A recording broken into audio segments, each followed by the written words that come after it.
ആ കയറി വാ. ആ വന്നിരി. മീനൊക്കെ കിട്ടിയാടി? ഇന്ന് മീനൊന്നും ഇല്ല. ആ എന്തിനീ മീനൊന്നും ഇല്ലാത്തത്? ഇന്നലെ ചിക്കനാണ് വാങ്ങിച്ചത്. അതൊരു നല്ല കാര്യം തന്നെ. പിള്ളേരാകുമ്പോ ചിക്കനൊക്കെ കഴിച്ചറിയാമോ? സാമ്പാർ വയ്ക്കാകുമ്പോ ഒരു ഉള്ളിയുടെ കഷ്ണം പോലും ഇല്ലടി. ഉള്ളിക്ക് എന്ത് വിലയെന്ന്? 60 രൂപ 1 കിലോയ്ക്ക്. 2 ഉള്ളി ഉണ്ടെങ്കിൽ താടി. എടി നീ അറിഞ്ഞ ഒരു കാര്യം? അപ്പുറത്തെ രായണ്ണനെ പെണ്ണ് ഇന്നലെ ഭയങ്കര വഴക്കായിരുന്നടി. കള്ളു കുടിച്ചിട്ടാ ഓടി. നമ്മളുടെ 9 കിടക്കും. പിന്നെ അയലോക്കത്തെ കാര്യമൊന്നും നമ്മൾ അറിയില്ല. ഇതുപോലെ ആരെങ്കിലും പറഞ്ഞാണ് നമ്മൾ അറിയുന്നത്. പിന്നെ നീ മാറ്റി പറയടി, നിനക്ക് ഉള്ളി വേണ്ടി? ഓ 2 ഉള്ളി താടി. പിള്ളേർക്ക് സാമ്പാർ വെച്ചാൽ പിള്ളേർ തിന്നാം. വാ ബാക്കി നീ പറയടി. ബാക്കി ഇനി എന്തോന്ന് പറയാനടി ഇരിക്കുന്നത്? എന്നും അവര് വഴക്കല്ലേ? കള്ളം കുടിച്ചോണ്ട് അവളെ ചീത്തയൊക്കെ വിളിക്കും.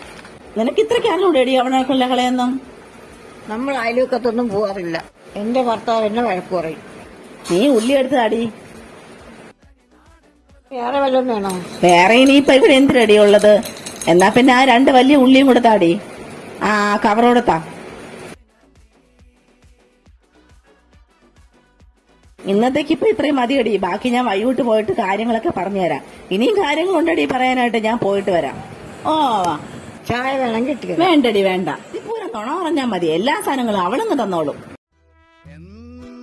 ഈശ്വര, ഇവിടെ കറി വെക്കാൻ ഒരു ഉള്ളി ഇല്ലല്ലോ. എല്ലാ ഉള്ളിയും ഈ കഥ കട്ടിച്ചെടുത്ത് കൊടുത്തല്ലോ ദൈവമേ.